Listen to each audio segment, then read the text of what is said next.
بسم الله الرحمن الرحيم. الحاقة. ما الحاقة؟ وما أدراك ما الحاقة؟ كذبت ثمود وعاد بالقارعة. فأما ثمود فأهلكوا بالطاغية، وأما عاد فأهلكوا بريح صرصر عاتية سخرها عليهم 7 ليال و8 أيام حصوما، فترى القوم فيها صرعى كأنهم أعجاز نخل خاوية، فهل ترى لهم من باقية؟ وجاء فرعون ومن قبله والمؤتفكات بالخاطئة فعصوا رسول ربهم فأخذهم أخذة رابية. إنا لما طغى الماء حملناكم في الجارية لنجعلها لكم تذكرة وتعيها أذن واعية.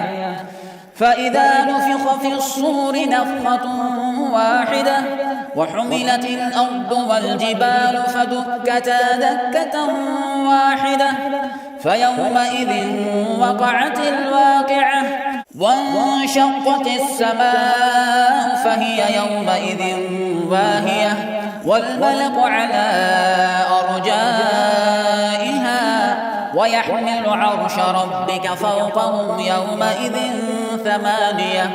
يومئذ تعرضون لا تخفى منكم خافية.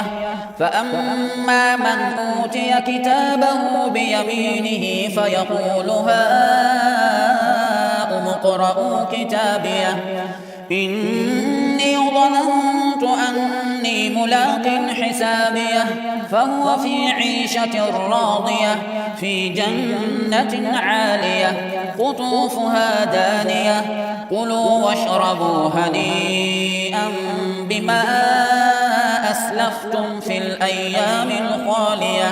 وأما من أوتي كتابه بشماله فيقول يا ليتني لم أوت كتابيه ولم أدر ما حسابيه يا ليتها كانت القاضية ما أغنى عني ماليه هلك عني سلطانيه خذوه فغلوه ثم الجحيم صلوه ثم في سلسلة ذرعها 70 ذراعا فاسلكوه إنه كان لا يؤمن بالله العظيم ولا يحض على طعام المسكين فليس له اليوم هاهنا حميم ولا طعام إلا من غسلين لا يأكله إلا الخاطئون.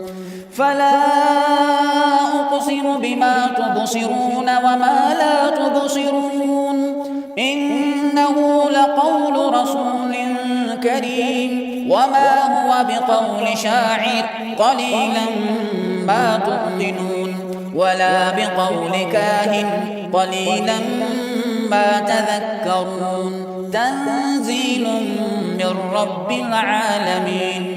ولو تقول علينا بعض الأقاويل لأخذنا منه باليمين ثم لقطعنا منه الوتين فما منكم من أحد عنه حاجزين.